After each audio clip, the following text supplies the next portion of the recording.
Você sabe quem é esse cara? Se acompanhou o futebol nos anos 90, muito provavelmente sim. Ele é um dos maiores ídolos da história do Bayern de Munique e da seleção alemã, mas sua personalidade foi o que mais marcou a sua carreira. O Radar Peleja de hoje conta algumas das histórias de um dos goleiros mais malucos do futebol mundial. Oliver Rolf Kahn, ou só Oliver Kahn, jogou muito. Só de Bundesliga o cara tem 8, além de uma Eurocopa e ser considerado o melhor goleiro do mundo 3 vezes. Aqui no Brasil, Kahn ficou marcado, claro, pela sua falha na final do Penta. Mas além de craque e adorado pelos brasileiros, o alemão era conhecido por ter alguns parafusos a menos. Apelidado de King Kahn pelo seu jeito em campo, em homenagem ao gorilão do cinema, o King Kong, os torcedores arremessavam bananas no campo pro goleiro. A brincadeira ficou tão marcada que virou até parte de comercial depois que ele se aposentou. Em um desses dias de King Kahn, sobrou até pro jogador do próprio time. Ele era um cara agressivo e perdia a cabeça direto com as falhas da defesa. Na temporada 95-96 contra o Stuttgart, foi a vez do meia Andreas Herzog entregar uma bola pro adversário e causar um contra-ataque. No fim das contas, não passou de uma jogada perigosa, mas não foi ignorada por Kahn, que cobrou o companheiro e quase o jogou no chão por causa da falha. Entre outros episódios bizarros estão uma dedada no nariz do artilheiro Klose depois de uma discussão, o enforcamento do companheiro de Leverkusen por chutar a bola mesmo impedido, e também esse episódio de quando a torcida do Freiburg atirou uma bola de golfe no goleiro e o fez sangrar muito. Mas se é pra falar das peculiaridades do Kahn, tem desde maluquice até habilidade. Esse jogo em 99 resume tudo, um clássico contra o Borussia. Foi um misto de sensações e atuações. Assim como o uruguaio Luis Soares, que mordeu Chiellini em 2014, o goleiro também tentou tirar um pedaço do adversário. Depois de dividir uma bola com o atacante Herrlich, Kahn tentou morder o pescoço do jogador do Borussia. Já dava pra perceber que ele estava fora de controle. E alguns minutos depois, confirmou que estava mesmo. No lance com o jogo já parado, ele fez isso aí.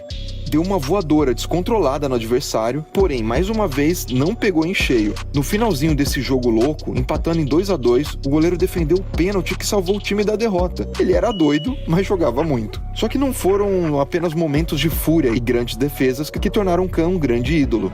Em 2001, na final da Champions, depois de pegar o último pênalti que deu o título ao Bayern, tudo que qualquer goleiro faria era sair correndo para comemorar, certo? Mas ao invés disso, ele foi calmamente pro lado do gol, onde Canizares, goleiro do Valência, chorava de cabeça baixa. Cani, sua mãe tá assistindo e tá orgulhosa por ter criado um goleiro lendário, disse ele pro colega. Oliver Kahn foi uma lenda em campo e, apesar da falha, eleito o melhor jogador do Mundial de 2002. Tem muito brasileiro que torce o nariz por causa dessa premiação, mas eu duvido você reclamar na cara dele. Nel cuore della Sampdoria. Questo è il colpo di taekwondo di Ibrahimovic. Quella è la testa di ma già mi ha fatto male qua. Adesso mi ha fatto male qua. Esse cara aí é Antônio Cassano, um dos atacantes mais loucos do futebol italiano. Dessa vez foi ele que tomou o chute, mas geralmente acontecia o contrário. O Radar Peleja de hoje conta algumas das loucuras do maior bad boy italiano.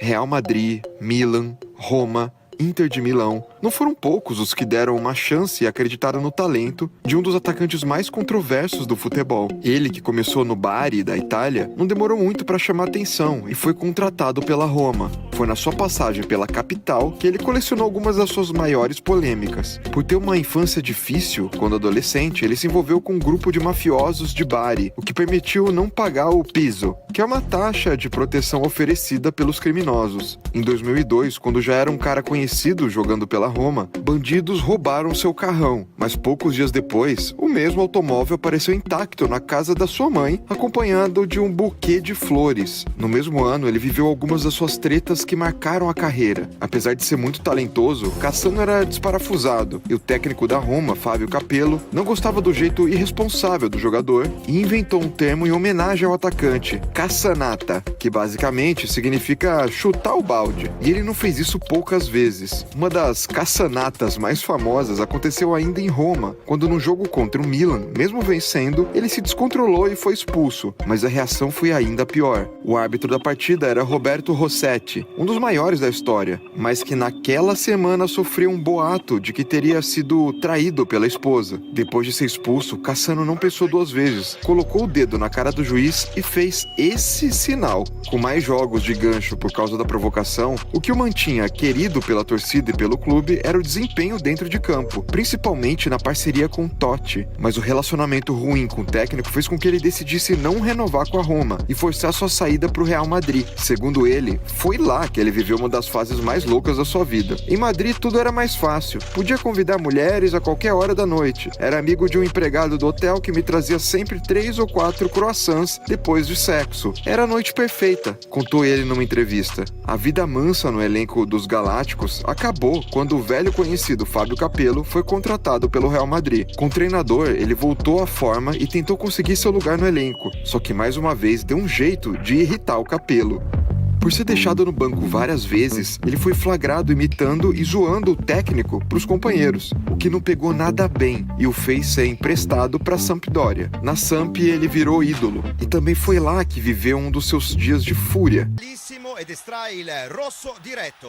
Cassano a quel punto esplode contro di lui, faticano a tenerlo i suoi compagni, ma anche Barone, come vedete dalle immagini, cercano di tappargli la bocca, ma in realtà lui si leva anche la maglia e la getta per protesta. Continua a insultare l'arbitro. Ele fazia um jogaço contra o Torino, quando perdeu a cabeça e foi expulso, de novo. Só que dessa vez a treta com o juiz não ficou só na provocação. Ele foi pra cima, ameaçou, tirou a camisa e jogou na cara do árbitro. E você pensa que a torcida ficou brava com ele? Nada disso. Ele saiu de campo ovacionado. A passagem pelo clube de Gênova foi marcante e ele tinha tudo pra permanecer e encerrar a carreira por lá. Mas Cassano é Cassano e sempre foi Cassano, que conseguiu arrumar uma briga tão séria com o presidente que ele simplesmente o demitiu. De lá, Cassano embarcou para o Milan, onde passou por um dos momentos mais delicados da carreira. Numa viagem com o time, ele sofreu um AVC e teve que passar por uma cirurgia. Foi ali que ele mostrou que, apesar de ter a cabeça quente, era muito saudável, já que um ano depois ele foi convocado e ajudou a Itália a chegar na final da Euro de 2012, como um dos destaques daquela equipe. Cassano ainda passou pela Inter, pelo Parma, retornou para a Sampdoria, foi para o Hellas Verona e encerrou sua carreira em 2018, mas não de uma vez. A última Cassanata aconteceu no último momento da sua carreira. Depois de falar que ia se aposentar 2 vezes em 2017, ele assinou com um clube da 3ª divisão da Itália, treinou algumas vezes, convocou uma coletiva de imprensa e disse: "Para jogar bola você precisa de paixão e talento, mas acima de tudo, de determinação. E eu nesse momento tenho outras prioridades." Assim, ele encerrou tudo. E aí, pelejeiro e pelejeira, conhecia a história do Cassano? Dá uma olhada nesse jogo. Reconhece alguma coisa? Eu acho difícil, porque essa partida valeu pelas quartas de final da Copa da Inglaterra de 1992. Mas por que eu tô te mostrando ela? Por causa desse cara, Fred Barber. O Radar Peleja de hoje conta a história do goleiro mascarado dos anos 90. Aqui no Radar eu já te contei por que o Peter Cech jogava com o capacete dele, por exemplo. Também já te mostrei como o argentino entrava todo maquiado em campo. E se você é mais experiente e acompanhava o futebol inglês no começo dos anos 90, já entendeu o que o Fred tem a ver com esses caras. Mas se você nunca tinha ouvido falar nesse nome, pode ser que já tenha visto uma foto dele. Só que não assim, mas assim. Pois é, era desse jeito que ele entrava em campo, com essa máscara de borracha esquisita de um velho. Assim como aquele argentino, ele nunca foi um jogador com tanto destaque, pelo menos não pelo futebol que ele jogava. Por quase toda a carreira ficou de fora da elite na Inglaterra, jogando na 2ª divisão ou até na 3ª. Contando que lá na Inglaterra tem mais de 11 divisões, dá pra dizer que ele jogou num nível alto do futebol inglês. Depois de se destacar no clube que o revelou, ele foi contratado pelo Everton, pra ser uma opção no banco. Mas sem jogar uma única vez pelos Toffees, ele pediu pra sair e foi vendido ao Walsall. E foi lá que ele conheceu e ficou muito amigo do atacante David Kelly. A gente vivia se desafiando e fazendo apostas. Cortava a ponta das meias de outros jogadores, travava os carros deles com tijolos, até que um dia, antes do jogo contra o Gillingham, ele me desafiou a entrar em campo vestindo uma coisa que ele escolhesse, contou o próprio Barber a um pequeno jornal inglês. Foi nesse momento que, ainda no vestiário, Kelly mostrou a máscara que lembrava o Fred Krueger, do filme A Hora do Pesadelo, com cabelos brancos e uma verruga no nariz.